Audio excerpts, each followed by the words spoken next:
Hello once again. This is your professor, Danny Araneta Cabulay, for the course Accountancy Research. We are now in the very last video for this week. We are now in our second week, and this is video lecture number 10. Okay? So we will be talking about case study. Case study is a type of research, an accountancy research, okay, used by auditors and consultants. What is a case study? Case study may refer to a research methodology or a report or document that pertains to a specific case under scrutiny or investigation. It investigates problems and offers solutions within a short period of time. It may range from academic research studies to corporate issues. Hence, the scope and use can be quite vast. Okay? There is no one definition of a case study research. It can refer to an intensive study about a person, a group, a community, an organization aimed at generalizing over several units. So, ibig sabihin pala, pwede tayong gumawa ng case study tungkol sa isang tao, isang empleyado, isang manager, isang customer. Pwede rin sa isang department, okay? Or isang company, okay? Now, it may also be described as an intensive, systematic investigation of a single person, group, community, organization, or some unit in which the researcher examines in-depth data relating to several variables.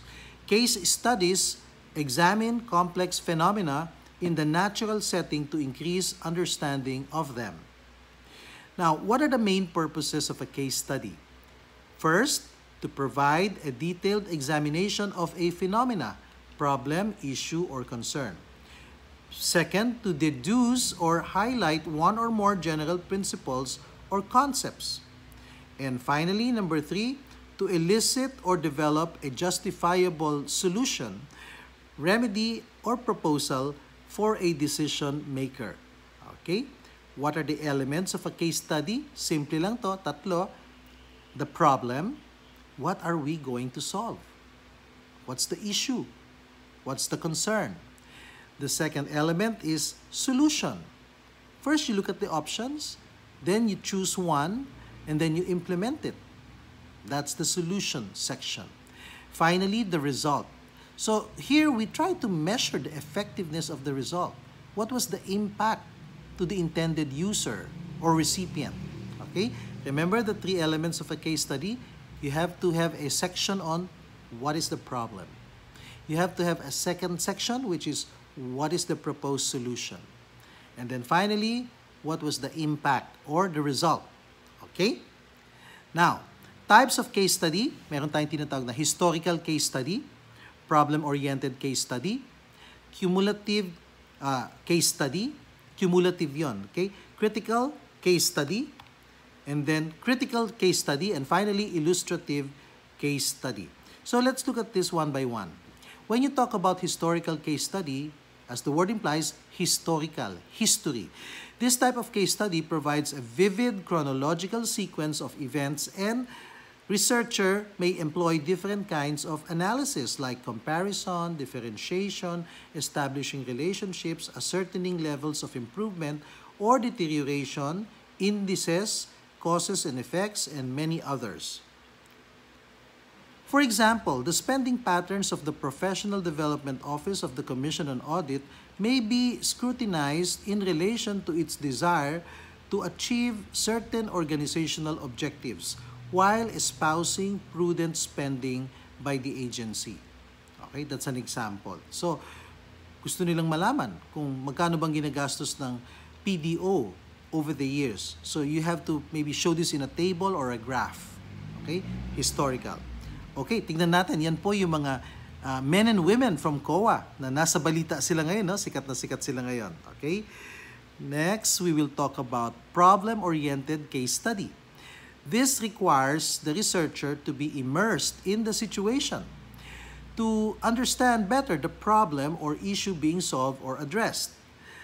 Discussion of the main issue, the factors that contributed to it, the peripheral issues, and the dynamics of the internal and external environment all enrich the development of a palatable recommendation. Okay, that means kailangan pag-aralan mo hindi lang yung problem but yung mga nakapaligid na maliliit na problema. Mga sub-problems ika nga. Kasi pwede siyang lumala later on. Okay? So, you are really focused on the main problem but don't forget the sub-problems that will emerge. Okay? For example, the problems of indigent families like malnutrition and childcare in Malabon City were addressed through the E-Nanay program. Are you familiar with the E-Nanay program by Mayor Antolin Oreta? Initiated in 2021 to promote responsible parenthood among families and homemakers. So ito po ay napakagandang programa kasi yung nanay, ilaw ng tahanan, siya talaga yung homemaker. At kung siya ay hindi niya magagampanan ng kanyang trabaho ng tama, ang kanyang gawaing bahay ng tama, magkakaroon ng maraming problema ang isang pamilya sa Malabon. Okay? O kahit sa anong lugar. Kaya yung E-Nanay program is more of a tutorial program for moms, for mothers, especially from poor families. Paano ka magbabudget ng iyong pera, anong ipapakain mo sa mga anak mo, kung ikaw ay nagbe-breastfeed, ano yung iyong magiging approach, kung ikaw nagpapaaral, yan. Ano yung mga problema na na-encounter ng isang nanay na galing sa isang mahirap na pamilya. Yun po ang problem na gusto o mga sub-problems na gustong masolve ng E-Nanay program. Let's look at the program. Ayan po si Mayor Lenlen na kanyang kinocongratulate yung mga graduates ng E-Nanay program. Aba, meron pa pala silang graduation day. Very good. Very good, Mayor Lenlen. Okay. Now, let's talk about cumulative case study. This is a collection or series of anecdotal cases that build up a specific theory, concept, philosophy, practice, or understanding of a business phenomenon. For example, kayo ba nag-order ng Grab, no, food, online delivery? Kasi bawal lumabas. Yung iba, magbo-blowout sila. Wag na tayo magluto ngayon, mag-order na lang tayo sa Grab. Or sometimes they choose Food Panda or Lala Move, etc. No? So yan yung mga delivery systems, okay, or apps. No? For example, Grab Food, a food delivery mobile app company, is investigating the surge in the series of bogus cash-on-delivery orders during the past 2 months of the COVID pandemic to formulate stricter controls and policies preventing scammers from adversely impacting on their bottom line and their riders' take-home pay. Alam nyo kung minsan may mga luko-luko, mag-o-order sila sa Grab, cash on delivery, meaning babayaran lang pag dineliver na, mag-o-order ng napakarami, dadating yung rider, kakatok, order po, ay wala kaming ino-order, nanloloko. So, alam mo yon, maaaring yung bahay na yun ang umorder o baka kakilala nila, pinapunta lang sa address na yon. So, makikita mo, kawawa yung driver kasi yung driver ang magbabayad nun. Okay? Kasi, wala siyang pambayad. So, yung kikitain niya sa maghapon, mababawasan kasi mayroong mga scammers. Kaya kung minsan yung ibang riders, kinakain na lang nila yung pagkain. No? Kasi, hindi naman binili ng customer, ayaw bayaran. So, anong gagawin nila dyan? So, iuwi na lang sa pamilya nila. No? Pero, para sa kanila, mahal yun, yung mga pagkain na ino-order online. See? So, ano kaya ang gagawin ng Grab dito? Yan. So that is an example of a case study. No? Pag-aaralan. Masusing pag-aaral. So, hindi yan kagaya ng action research na mas mabilis. Ito talaga, it requires time. You need to gather a lot of data to make sure that you arrive at the correct solution. Okay? So, kawawa din naman yung mga riders. No? So, wag tayo manloko ng kapwa. Then we have what you call the critical case study. This type explores the causes and effects or cause and effect of a certain case. For example, the Commission on Audit would like to determine why Boracay Island as a tourist destination deteriorated rapidly despite the mandatory collection of an environmental fee from all tourists which has been accumulated for years, a fund supposedly used for maintenance and rehabilitation of the island. Alam niya yung Boracay Island, nasasakupan siya ng Municipality of Malay. Okay? And Malay is a town in the province of Aklan. Okay? So pag pumunta ka sa Boracay, magbabayad ka ng 75 pesos environmental fee. Okay? Or environment management fee. Lahat ng turista nagbabayad ng 75 pesos. Dati nga 50 pesos lang yan eh. Tumaas na. Okay? So, can you imagine the millions of tourists who go to Boracay and each one of them will pay 75 pesos. So, malaking halaga yon. Yan po ang nakokolekta ng bayan ng Malay. Bakit kinokolekta yon? Para yun ang gagamitin para pampasweldo dun sa mga naglilinis sa beach. Di ba meron yung mga beach combers or beach sweepers? So, sila yung nagme-maintain na yung beachfront ng buong island ay malinis. Tapos yung mga lumot, yan yung mga basura, mga nakaipon ng bote ng soft drinks, lata ng soft drinks, mga plastic, yan, they are collecting all of that. So that is the purpose. Okay? Eh ang tanong, bakit naging napakadumi ng Boracay? Okay? Parang hindi yata na-maintain ng bayan ng Malay. Ang tanong, saan napupunta yung pera na binabayad ng mga turista for environment maintenance? Diba? Ibinubulsa ba yun ng mga town officials ng Malay, ng mayor, ng vice mayor, ng mga councilors at mga barangay captain? So doon mo makikita na papasok na ngayon ng COA para mag-imbestiga. This now becomes a case study. Okay? Yan. Beautiful island, but, you know, something's going on, right? And then we look at the last type of case study, the illustrative case study. This pertains to the vivid description of certain events, investigating outcomes and lessons learned. For example, the mention of the sensational and well-publicized fraud case of Aman Futures in the Visayas and Mindanao, perpetrated by Malaysian national Manuel Amalillo in 2012, draws everyone to the conclusion that if an investment promise of returns is too good to be true or too lucrative, it must be a scam. So we have to be discerning. Okay? So ayan po si Manuel Amalillo. So this is an example of an illustrative case study. You cite an example and then you look at lessons learned. Okay? Here is your question for video lecture number 10, the last for this week. If pilferage o yung pagnanakaw ng mga produkto occurred in a warehouse of the trading company, the management asked the warehouse manager and internal audit to investigate. Would you consider this a case study? Yan. Case study na bang matatawag yan? If yes or no, whatever your answer is, explain your answer in 2 to 3 sentences. This is your last recitation task for this week, for video lecture number 10. Now, you will have a project, right? Each one of you has already a group. Okay, you were grouped last week. So, for each of your teams, you have to accomplish this, the project task. Okay, here is task number 1. Identify your team number. So, A1, A2, A3, or B1, B2, B3, you know the numbers I gave you, right? Then you list down the names of your members, what is your assigned research topic, and what type of research. Kasi 4 lang naman yung type of research, di ba? Industry report, feasibility study, business plan, and action research.